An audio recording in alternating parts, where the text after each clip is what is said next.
हुई नदियां थी, वहां एक बहुत बड़ा और शक्तिशाली हाथी रहता था। उसका नाम बजू था। बजू अपनी ताकत के लिए पूरे जंगल में मशहूर था। कोई भी जानवर उसके सामने आने की हिम्मत नहीं करता था। अक्सर वो अपनी ताकत का इस्तेमाल दूसरे जानवरों को डराने या अपनी बात मनवाने के लिए करता था। जंगल के बाकी जानवर उसे देखकर डरते थे और उससे दूर रहते थे। एक दिन जब जंगल में बहुत तेज बारिश हो रही थी, बजू एक विशाल बरगद के पेड़ के नीचे खड़ा था। अचानक उसने एक गिलहरी को देखा जो एक टूटी हुई टहनी के नीचे फंसी हुई थी। गिलहरी बुरी तरह से डर गई थी और मदद के लिए ची ची कर रही थी। बजू ने पहले तो गिलहरी को अनदेखा करने की सोची। एक छोटी सी गिलहरी के लिए मैं अपनी ताकत क्यों बर्बाद करूं, उसने सोचा। लेकिन फिर गिलहरी की आंखों में डर और लाचारी देखकर बजू का दिल पिघल गया।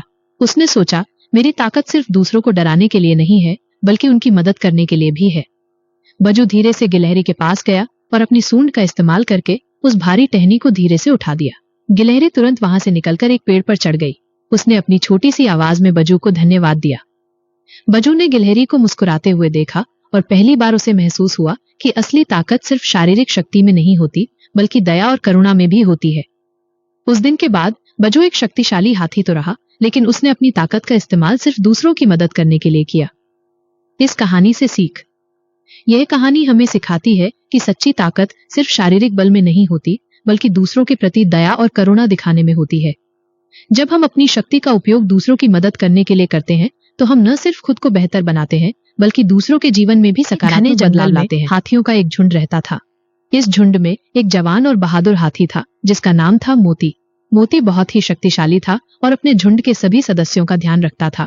लेकिन एक दिन जंगल में शिकारियों के बिछाए हुए जाल में फंस गया। वो बुरी तरह से घायल हो गया और उसके पैर में गहरा घाव हो गया। घाव के दर्द से वो चल भी नहीं पा रहा था और झुंड के बाकी हाथी उसे अकेला छोड़कर आगे बढ़ गए, क्योंकि उन्हें पता था कि वो उनके साथ नहीं चल पाएगा। मोती अकेला, दर्द में और निराश होकर एक पेड़ के नीचे लेट गया। कुछ समय बाद एक गिलहरी, जिसका नाम था चुलबुली, पेड़ से नीचे आई और उसने मोती को दर्द में देखा। चुलबुली एक बहुत ही दयालु गिलहरी थी। उसने मोती को हिम्मत देने की कोशिश की, लेकिन मोती इतना उदास था कि उसने कोई जवाब नहीं दिया। चुलबुली ने हार नहीं मानी। वो पास की एक नदी से अपनी छोटी सी पूंछ में पानी लाकर मोती के घाव को साफ करने लगी। फिर वो जंगल के दूसरे जानवरों से मदद मांगने गई। चुलबुली की मदद से एक लोमड़ी ने औषधीय पत्तियां खोजकर लाई और एक बंदर ने उन्हें पीसकर मोती के घाव पर लगा दिया। जंगल के सभी छोटे जानवर, जो हमेशा हाथियों से डरते थे, आज मोती की मदद कर रहे थे। कुछ दिनों तक चुलबुली और उसके दोस्तों ने मोती की देखभाल की। उन्होंने उसे फल और पानी भी लाकर दिया। धीरे धीरे मोती का घाव ठीक होने लगा और उसकी हिम्मत भी वापस आ गई। जब वो पूरी तरह ठीक हो गया, तो उसने उन सभी छोटे जानवरों को धन्यवाद दिया। मोती ने गिलहरी चुलबुली से कहा, तुमने मुझे अकेले नहीं छोड़ा। मैं तुम्हारी दोस्ती और दयालुता का हमेशा आभारी रहूंगा।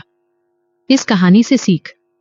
यह कहानी हमें सिखाती है कि सच्ची ताकत सिर्फ शारीरिक बल में नहीं होती, बल्कि दूसरों के प्रति दया और करुणा दिखाने में होती है।